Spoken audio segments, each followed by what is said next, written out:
All right, welcome to Coffee and Cargo. Hope everyone's having a good day so far. I see people are still joining, so we'll do some quick introductions to start, go through an agenda, and then get started. So my name's Rachel. I work with the marketing team here at Interlog. We have Emily Smith, who's our project manager, and she'll be touching on some market updates later in the webinar.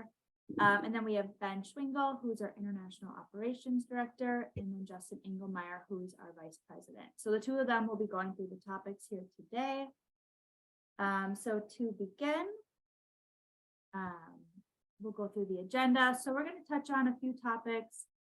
Since RFQ season is coming up, we're just going to talk about that and how to evaluate and tips to consider when going through that process. And then go into some strategies for succeeding in today's freight market. So we'll kind of touch on strategies and then what we're seeing in the next coming months to a year.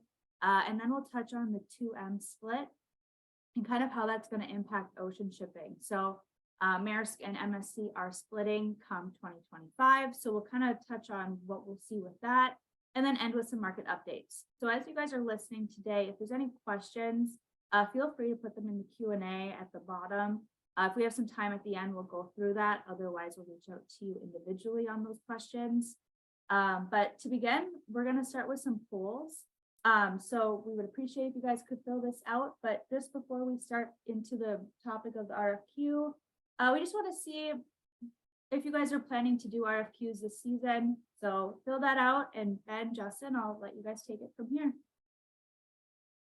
Sure, Rachel, if you want to switch over to the next slide here in a moment.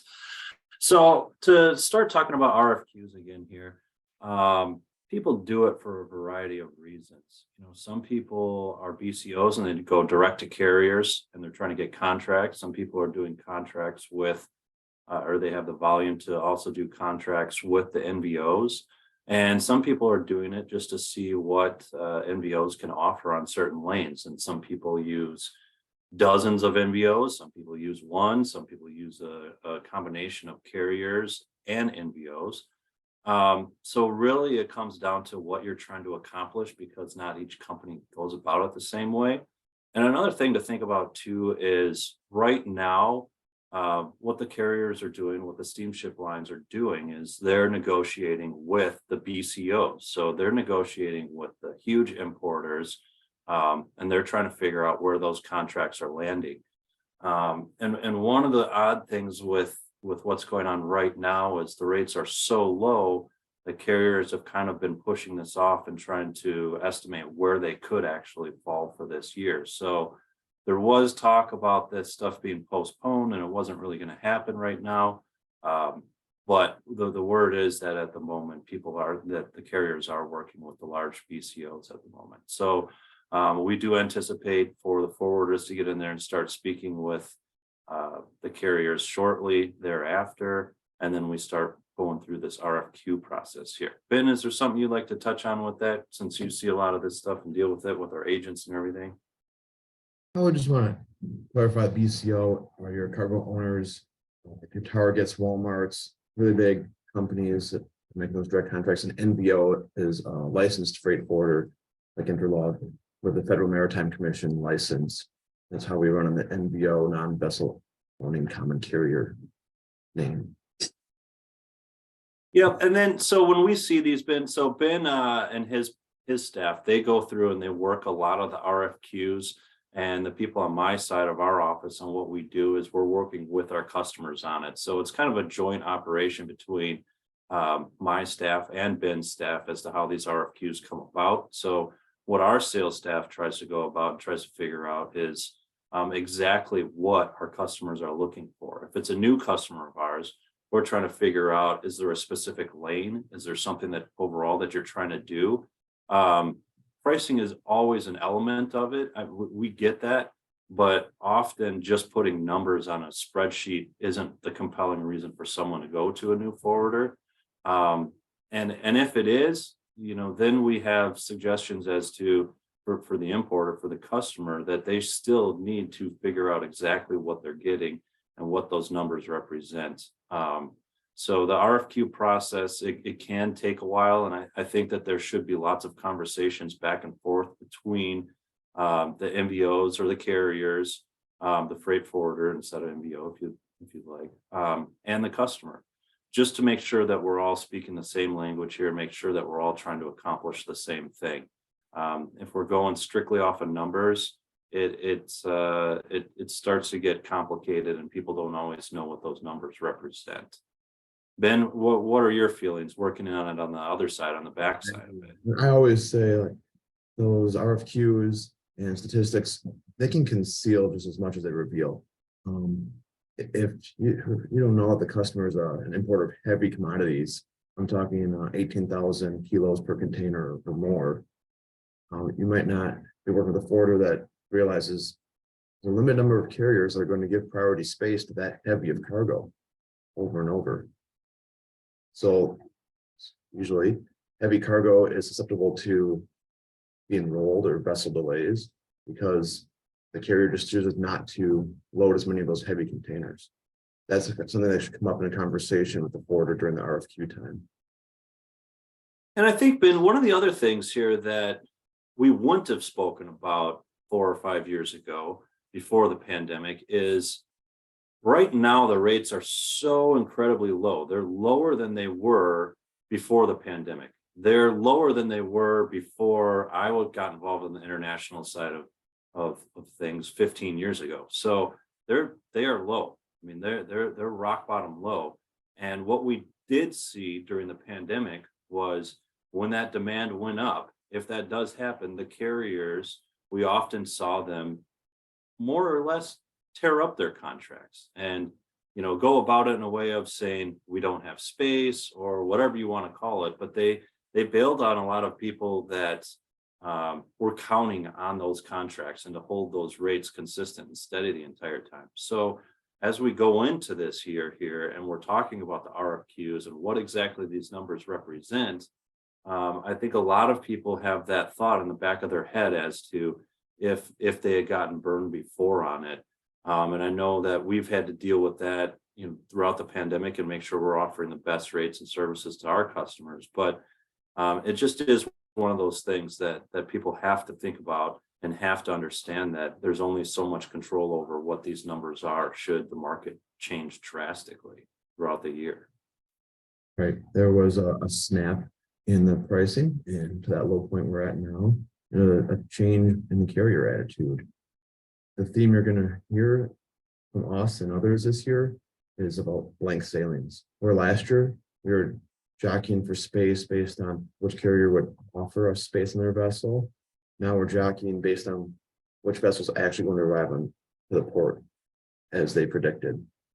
There'll be a lot of blank sailings, meaning a vessel either skips a port of call or they delay by a week. So that cargo that was scheduled to load that vessel is probably delayed 1 week, sometimes more. And that's why you have to be on your toes or work with a forwarder that is to move to a different booking.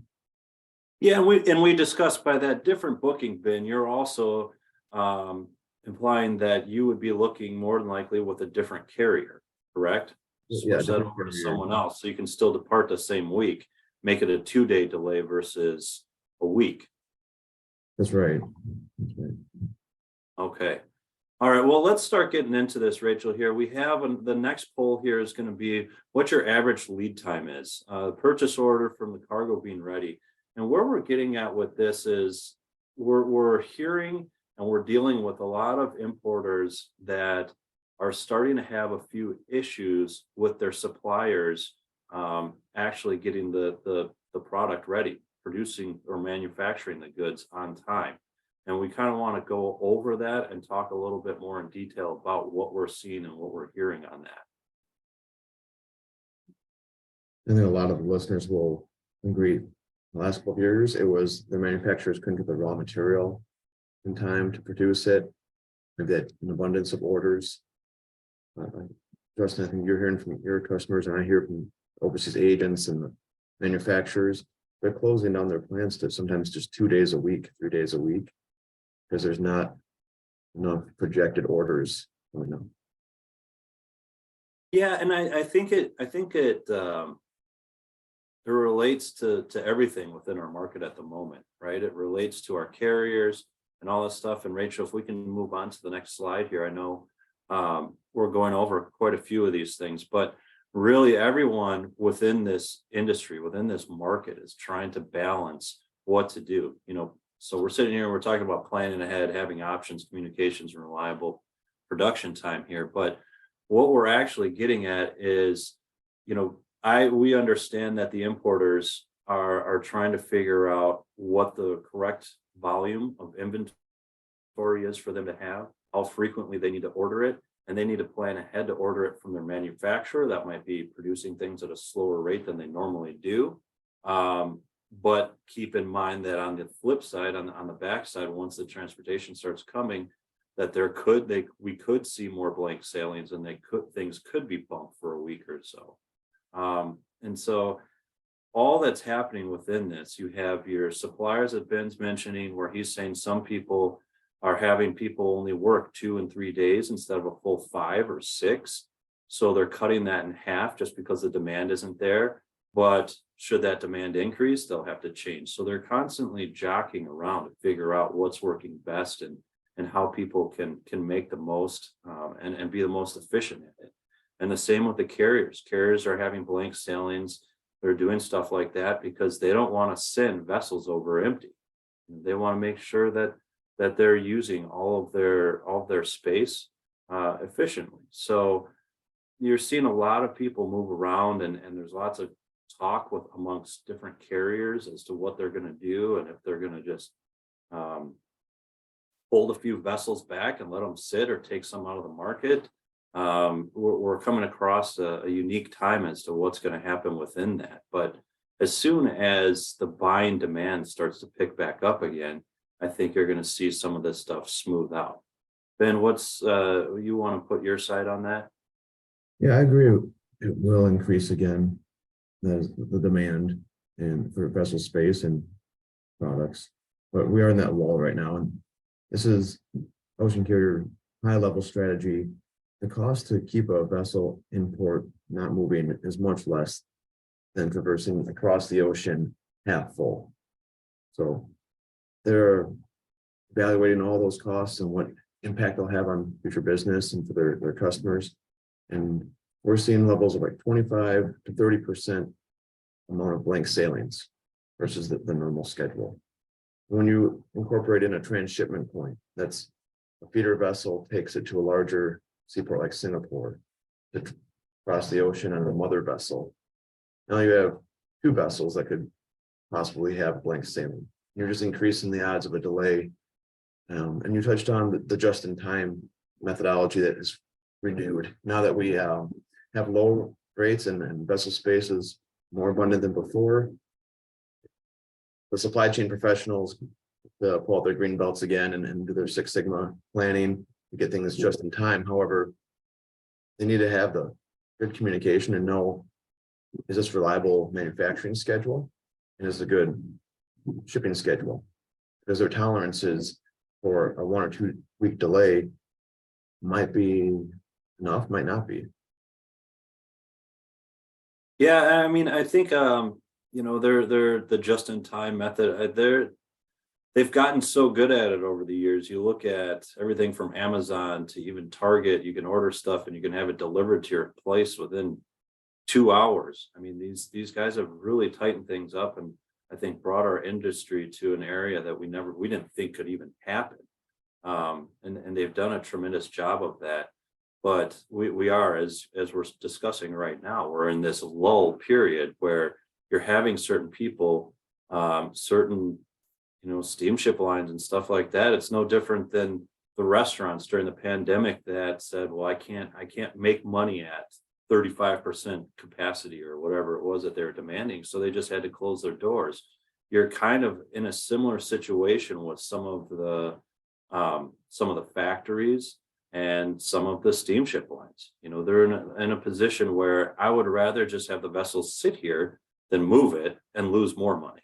So, again, when you're planning on the buying side here, you're juggling a lot of things up in the air as to figuring out what's going to happen and how to proceed and what's best for your business. And then to touch on here again, it says, are we going to see a bounce back? Will rates increase? Will carriers start pulling vessels? There's carriers are, they're smart and they're very good at their job too. So they're trying to figure out again what's best for them. If it's pulling vessels to increase the demand, they're going to do that. Will the rates increase? Absolutely. I don't know when, but they're not going to stay at this rate for too long. It's just not sustainable. So they will force them to increase in one way or another. When exactly that is, I don't know. I think they're going to stay pretty low for at least the next couple of months, but I do foresee them bouncing back. Nothing to where it was at the peak of the pandemic. I'm not suggesting that, but I do think that they will increase.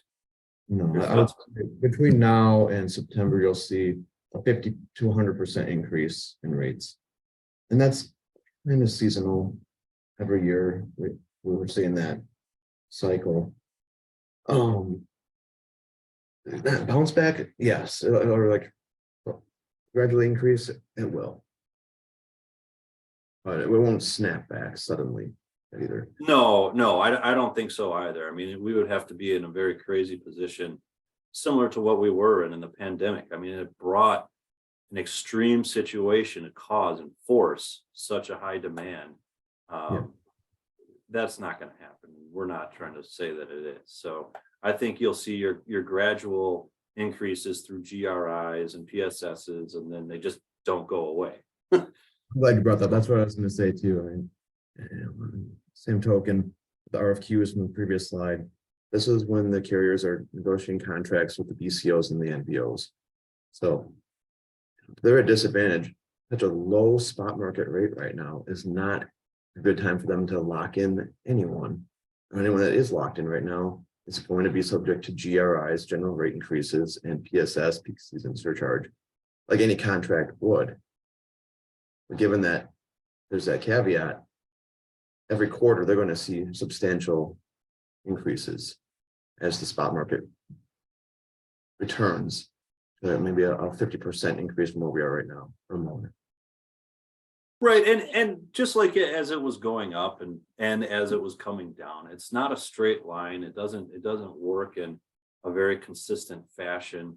I think you're going to see it bounce up and then come back down and bounce up and come back down, and the carriers are going to push to increase the rates as much as they can when they can, but then they're also going to need to fill their vessels, and so if they're not seeing the demand hold in there, often those the GRIs then fall through. So it's a very precarious position when you're trying to plan out exactly how much stuff is going to cost or what your shipping is going to cost you for the year.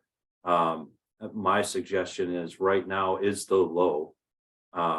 It really, I don't foresee it going much lower. There might be a few areas, and I think we're actually touching on that later in this clip here, but from stuff from China and stuff, it's pretty much it's at its low. I wouldn't expect it to go down any further than this, and I do expect it to increase. Ben, you said 50%, 100%, sure, and I don't know when or exactly how that's going to happen, but I would agree with you, and I think that those assumptions are fairly accurate. We had some more comments on that, but let's see what the other slides have. Right. My advice. Okay, the 2M alliance ending. Yeah, do you want to touch base on this here? So essentially explain to us and our viewers what the 2M alliance is between Maersk and MSC and what they were trying to do and what they were trying to accomplish, and then a little bit about what the effects might be when they do or should they split. So of the roughly 15 very large ocean carrier companies out there, they've formed alliances. Whether it's two companies like Maersk and MSC, or the alliance of several others, what they're doing is rotating their vessels to the same ports of call and vessel sharing. If it's a Yang Ming vessel and they've granted OCL or CMA 20% of that vessel space, however they want to allocate it, they'll continually have that. So you're placing the booking with CMA, but your CMA container is going on a vessel owned by Yang Ming. That's vessel sharing. And Maersk and MSC work a program around the world where those two companies were filling each other's vessels with containers from both companies, just to keep them full and offer regular, reliable service to their customers. We'll talk with reps from both companies, and they both agree that they can do it better independently now. So after a few Sure. years, it's coming to an end. Yeah, and so I think again, it goes just back to the volatility within the market and people trying to figure out what's their best way and what they can utilize within their own corporation to make sure that they succeed moving forward here. And sometimes I think those pairing up together isn't the way to go about it. Ben, should we touch base on a few of these questions here? I see some coming in here. One in particular is talking about rates going down lower than before. Then why are people still paying more and record high prices? I assume they're talking about the actual goods coming in being the record high prices. And I think a lot of that can go back to wages and stuff like that. But it's not necessarily the cost of transportation, not from what we're seeing and what we're doing. Do you have comments on that? I do have a comment. I'm gonna bring it up at some point. We have to remember that we're just talking about the shipping cost, the space on that vessel across the ocean or on the rail. But there's so many other components, the cost of transportation, whether it's customs clearance, duty and tariffs, trucking, demurrage, your warehouse staff. So when you're thinking about what's important to you when you're making these RFQs, don't lose sight of overall cost to move that container into your warehouse, all the product there. If you're just focused on the one number for the ocean freight sailing cost, you might end up paying more in the end because you've forgotten about all the warehouse costs. And is your trucker reliable? Are they causing demurrage, which is $300-400 a day in some cases? That quickly offset any savings you planned out in your RFQ with your lowest bidder. So And let's discuss the, yeah, Ben, you're talking about also the drayage companies and stuff like that. You know, where are those rates at in comparison to pre-pandemic? Oh, well, except for the higher diesel cost right now, we're relatively close to pre-pandemic levels. Truckers were late to the game, but with the high demand, they took their rates up pretty quickly. And we've seen them come down in the last year too. Sure. And I see a lot of the domestic transportation in general is still higher than it was pre-pandemic. So I'm not sure exactly what this person is referring to here, but that I do see. But as far as ocean goes from China and from the countries over there, that is back down. Now I do see also here talking about other lanes, and I know exactly what we're discussing here, but from Europe, those lanes, and I believe we discussed this last time, Ben, that market is a little bit different and that market still is higher. It is. It's down a third of where it was at the peak. But based on historic levels, it still has room to drop by almost half. If it were to resume the capacity of 2017, 2018 there. However, there's still great demand for European products and a limited number of vessels that are on the transatlantic routes. So that will come down, and it has, but it won't be dropping like Trans-Pacific.